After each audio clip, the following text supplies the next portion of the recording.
हर रुकावट को तोड़कर जो है इस कन्वेंशन में शिरकत करनी है। इस कन्वेंशन को हमने कामयाब करना है और हमने डिप्टी कमिश्नर की ये जो दफा 144 का जो उन्होंने ऑर्डर निकाला है उसके हम 144 टुकड़े करेंगे इंशाअल्लाह। बिस्मिल्लाहिर्रहमानिर्रहीम।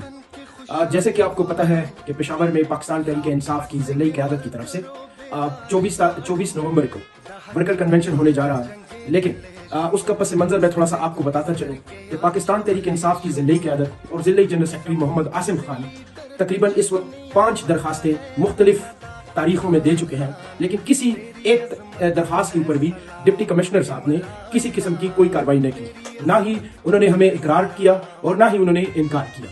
अब आप देखें कि इस दौरान में 14 तारीख को जब हमने कन्वेंशन की इजाजत मांगी, हमें नहीं दी गई, लेकिन 14 तारीख को जलसा हुआ, JUI ने अपनी कॉन्फ्रेंस की। 20 तारीख को सरकारी सियासी जुमात PTIP उन्होंने कन्वेंशन किया और एक पब्लिक पार्क में किया। फिर उसके बाद आप देखें कि दोबारा से 17 तारीख को जो है 17 अक्टूबर को JUI ने अपनी एक शाही वजीर बाग में पब्लिक पार्क में फिर से एक जलसा किया। फिर आप देखें कि बिलावल भुट्टो जरदारी कल जो है वो एक वर्कर कन्वेंशन से उन्होंने खिताब किया। फिर उसके बाद जो है अवामी नेशनल पार्टी ने मुख्तलिफ जगहों के ऊपर अपने वर्कर्स कन्वेंशन और जलसे मुनाकिद किए।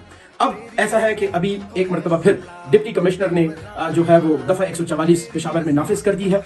और ये मैं आपको बताता चलूं कि 16 तारीख को डिस्ट्रिक्ट सिक्योरिटी की तरफ से उनको यह हिदायतनामा जारी किया गया था कि आप मेहरबानी करके पेशावर में लॉ एंड ऑर्डर की सूरत हाल खराब है, लिहाजा आप जो है वो दफा 144 लगाएं।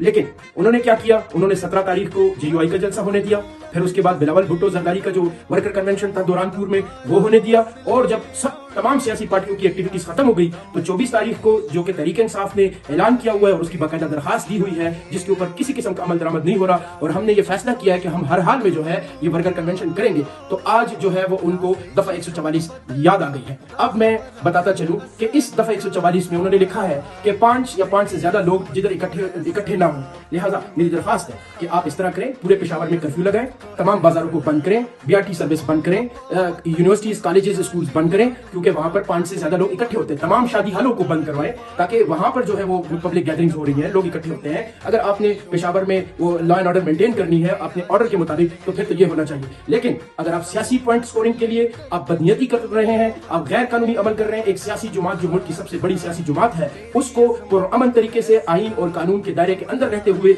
अपनी सियासी एक्टिविटी से रोक रहे हैं, तो फिर आपका ये कानून हमें मंजूर नहीं है। हम 24 तारीख को पूरे पाकिस्तान तहरीक इंसाफ के जिला पेशावर के कारकुनान को कहते हैं कि हमने हर रुकावट को तोड़कर जो है इस कन्वेंशन में शिरकत करनी है। इस कन्वेंशन को हमने कामयाब करना है और हमने डिप्टी कमिश्नर की ये जो दफा 144 का जो उन्होंने ऑर्डर निकाला है उसके हम 144 टुकड़े करेंगे इंशाअल्लाह ताला। शुक्रिया।